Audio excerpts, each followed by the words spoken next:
In the latest episode in our Greatest Hits collection, I revisit my conversation with Amy West, who at the time was head of U.S. Digital Health and Innovation Strategy at Novo Nordisk. This was in the early days of the semaglutide rush, and Amy dove into how human-centered clinical approaches were innovating digital therapeutics and patient treatments. This is a great conversation to follow our episode earlier this week with Dave Tomasi from Bayer, so let us know what you think about Pharma's piece of the consumer health puzzle. The flow. All right, everyone, let's get into the flow. I've got Zane here. How are you doing? Hey, Jared. Good to be here. How are you? Doing well, and let's give a warm welcome to Amy West. Amy is the head of U.S. Digital Health and Innovation Strategy at Novo Nordisk. Welcome to the Healthcare Wrap, Amy. Thanks so much for having me. It's a real pleasure to get a chance to talk to you both. I think, Amy, you're one of our first pharmaceutical leaders on the podcast, so congratulations and welcome. Thank you. It's an important component, I think, of the larger ecosystem, so we appreciate being included in these conversations. Awesome. So what did we miss in your bio? What else would you like our listeners to know about you and your background? Sure. So I've been in the pharma industry for over 25 years, primarily in the commercial space, across a number of categories, including diabetes and metabolic disease, neuroscience, men's and women's health, and cardiovascular areas. But I've always had a very heavy focus on customer engagement and overall experience. The past 14 years, it's really been my honor and pleasure to work at Novo Nordisk. I am currently leading the U.S. Digital Transformation and Innovation team, where we are focused on transforming how people experience healthcare through disruptive innovation. And in operational terms, that really means we're an internal incubator. We're called the APIS Lab, and we have our own innovation incubator framework that's focused on the unique and complex needs of the U.S. healthcare market. And through our lab, we look to uncover our patient customer root cause pain points that prevent them from having, a good quality of life and better health outcomes. And then we identify and rapidly test novel solutions or interventions that will hopefully meet these needs and enable our organization with a more holistic customer-centric approach to engaging our patient customers and those who are the stakeholders that are supporting them when they're trying to manage these chronic health challenges. And, I would like to point out, though, from an innovation perspective, because that's really the overarching sort of remit of my team, I want to point out that we often go, when we think about innovation in healthcare, we think about digital or technology-oriented solutions, which makes a lot of sense in light of the opportunity that we have to pull those through in the healthcare space. But we also look at non-technical innovation as well. And there's a lot to be said for how we think about engagement models, how we set them up, what the human relationships are like, and how we need to change those engagements and those interactions that also have a huge opportunity to change and transform how we experience and hopefully improve healthcare overall. Love that. I love that you all are focused more broadly than just digital. Me being the Canadian on the team, sometimes I think here in the US, we spend so much time associating innovation with just technology when it's so much more, to the point that you just described. Amy, maybe just to get to know you a little bit more, we love to ask our listeners, and especially since we have a lot of early careerists and people that are just dipping their toes into the whole innovation and digital healthcare world, what has been some of the best or maybe the worst career advice you've ever been given? There's a lot of different perspectives, based on how you go in your career, how you want to move forward. Some of I wouldn't say it's the worst advice. It was just advice that I wasn't going to work for me, but I was always encouraged early on in the pharma space that you got to start out kind of as a generalist. You need to do time in the sales organization. You need to do time in the commercial organization. You need to do time in the market access organization or some type of a scientific side or market research side. And kind of get this generalist sense of the industry, which there's a lot of value to that. And I was told that if you go too deep on something, I was always very involved on the patient support side, the patient engagement side of the business. And we're talking about, 25 some years ago. It was a different ball game back then. And people were like, you're going to get pigeonholed. You don't want to be focused on that area of the business. There isn't upward mobility there.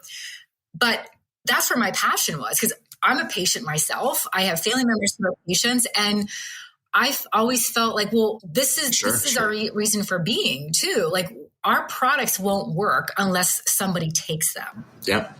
And a person can't get medication if they don't have a diagnosis, if they can't see their doctor. So, it goes really deep, and it's always gone really deep to me. And I wanted to stay very focused in this patient-oriented space. And so I did. And over the years, I would have people tell me, you're getting pigeonholed. You really should be broadening to other areas. And I just felt very passionate again about this. And if you look at where we are 25 years later, the message has finally gotten through that in healthcare, the rise of consumerism that we see in healthcare, patients, people who, we're all healthcare recipients and we're patients ourselves, we're having to pay a higher amount of our out-of-pocket to our healthcare.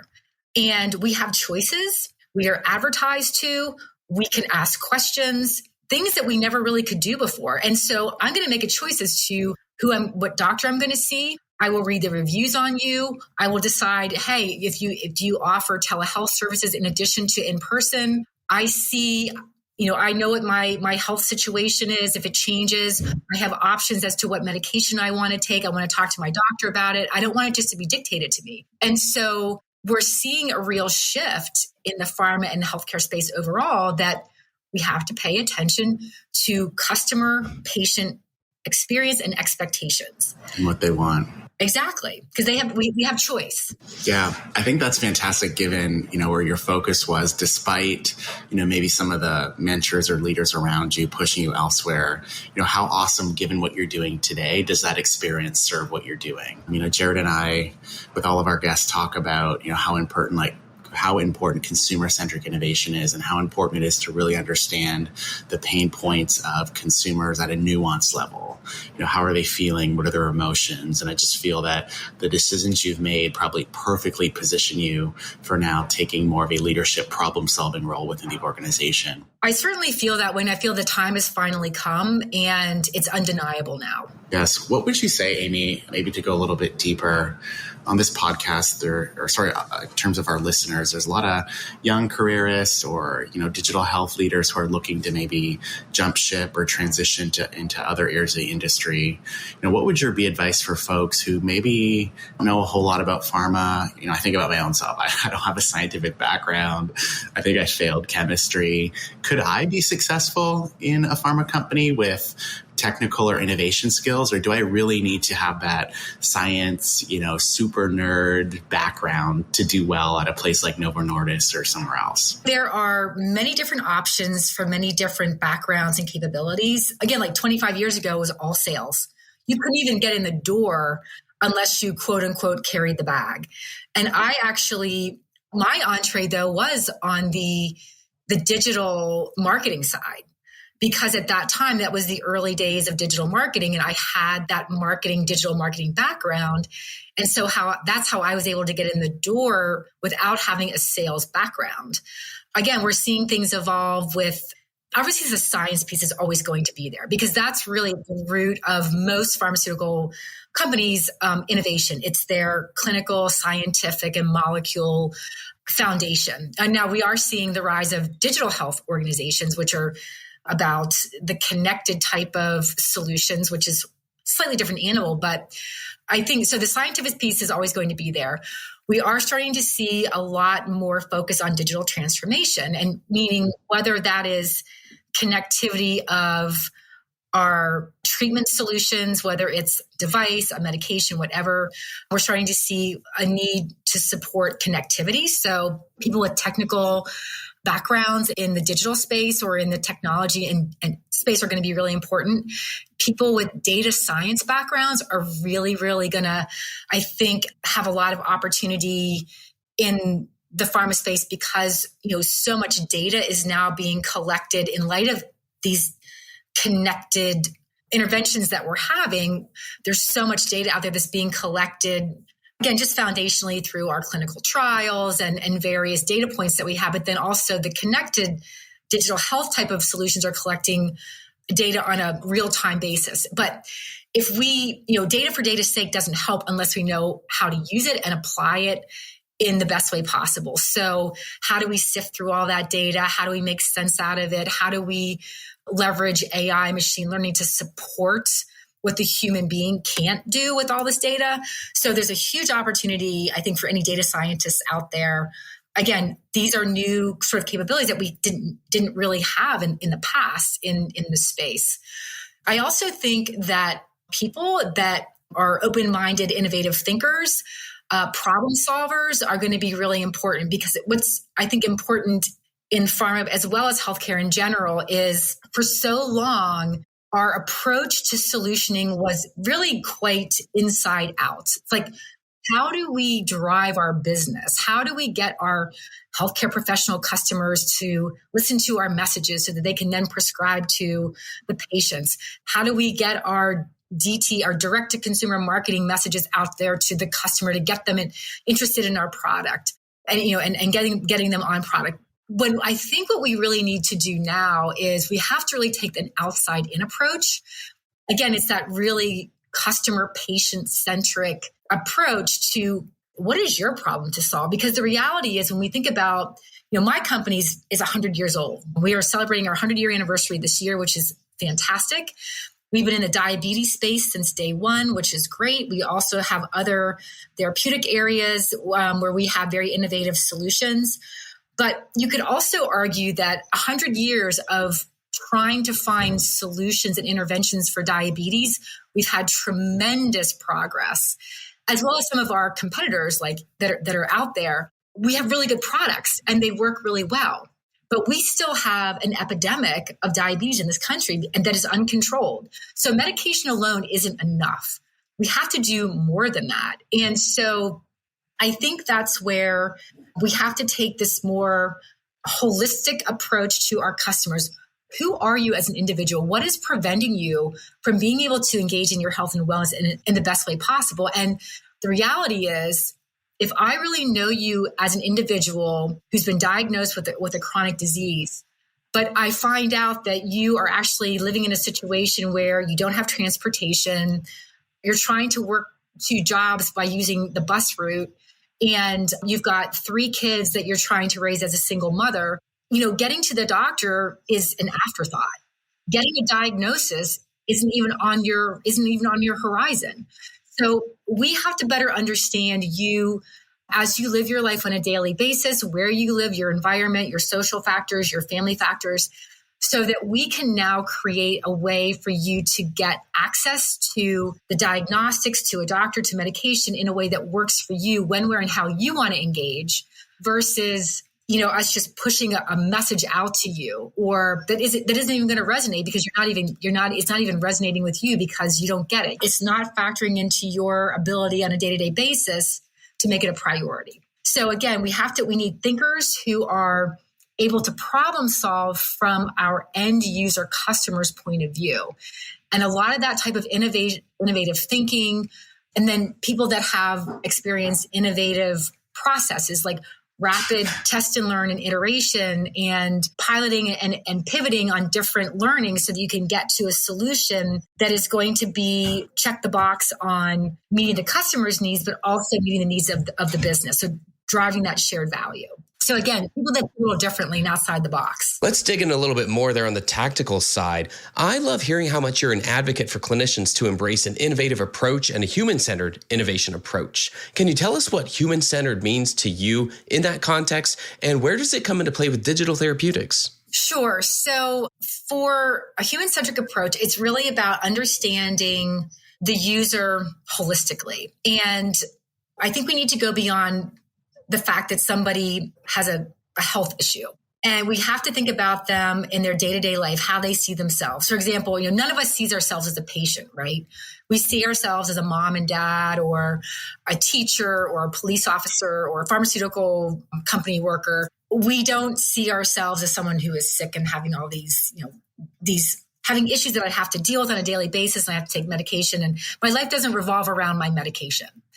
And so in order to be able to understand you as a person, I need to go beyond just your clinical diagnosis. I need to understand where you live, what your family makeup is like, what your education level is, your income level is, what your social network and influencers are.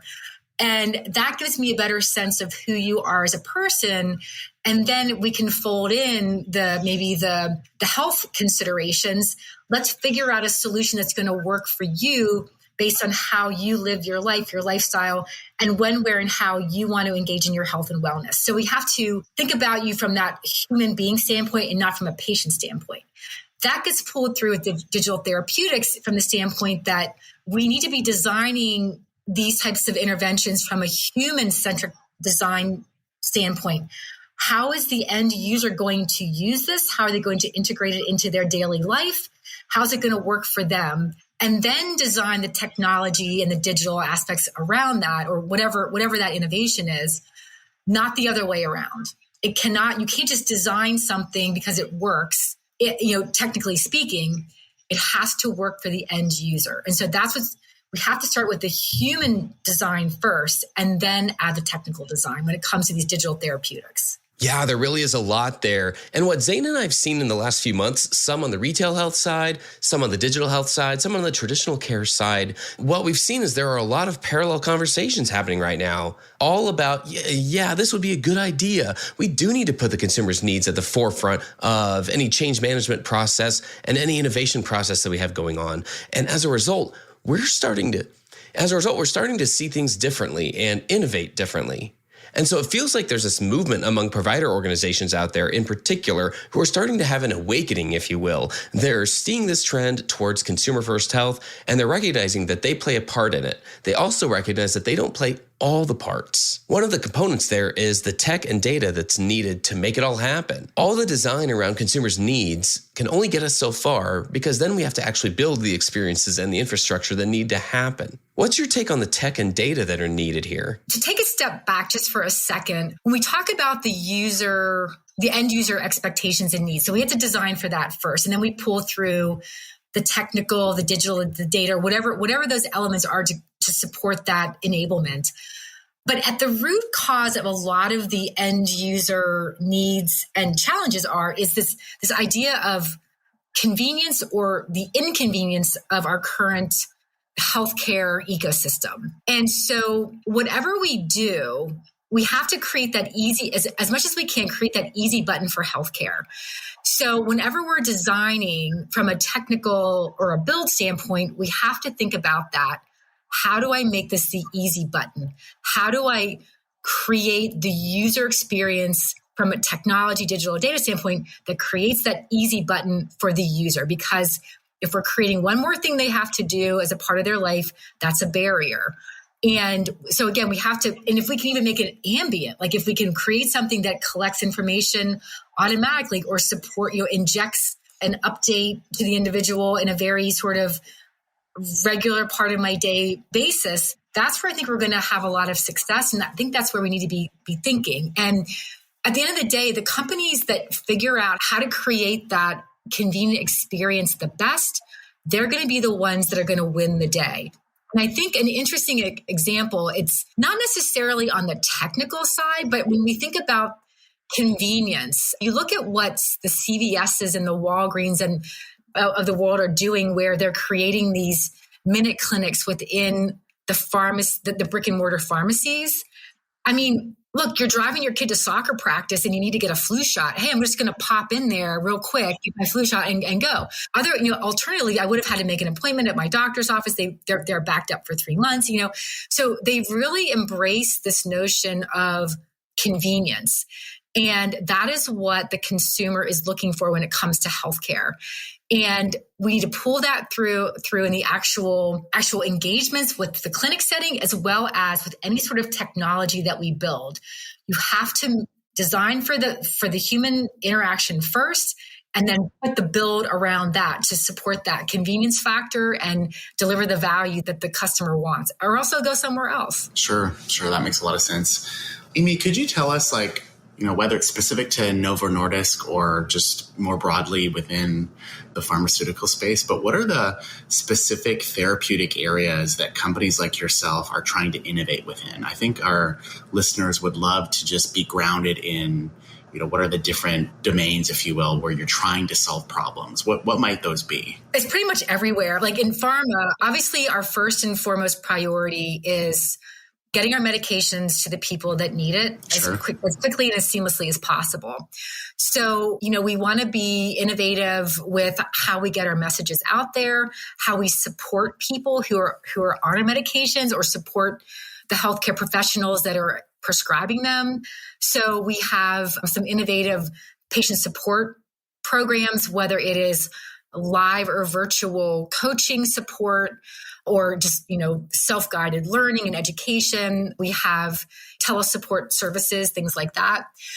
But then also on the back end, like through our supply chain and manufacturing, how do we leverage innovation and digital and technology and AI machine learning to support greater efficiency and faster ways to manufacture and shorten the supply chain timeline. We've all been challenged with that since, during COVID, there were a lot of hiccups there across the board, whether it was pharma or just, general retail.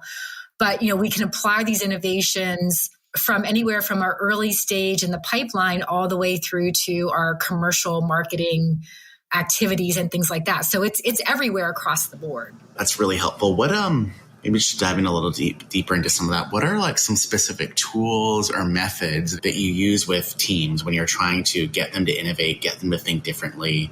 What does that look like for you? How are you working with different teams? How are you educating them? On the provider side of the world, a lot of health systems now are using like human-centered design methodology or lean startup or design thinking. Are those similar tools and methods that you all are using? Yeah, it's actually something that my team uses on a daily basis. When we launched our internal incubators called Apis Lab, we designed an incubator model that is been fit for our purposes. So it includes lean, design thinking, Scrum, and agile methodologies to create an experimentation process that starts very early with discovery and early pipeline, hypothesis development and uncovering of our customer root cause problems. And then we work all of these hypotheses through our innovation framework. And so we have various tools and methodologies, again, components of design thinking that we use to pressure test, getting to the why behind the why and the root cause issues. This is a process that we use with our experimentation efforts.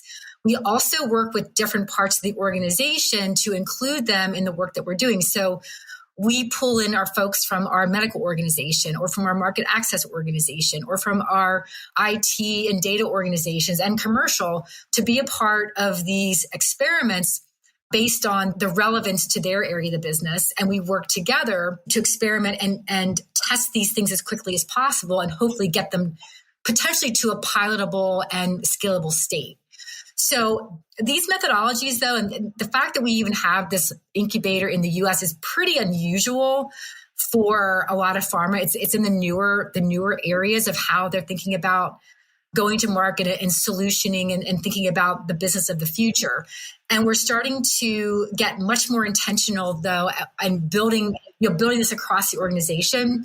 The work that we're doing with my team, where the idea is that we do bring other folks from other areas of the business into it so that they can also take the insights back to their organizations and build that muscle throughout the organization. And again, it just comes down to problem solving, but making sure that you're solving the right problem, which I would argue always starts with what is our customer's problem to solve.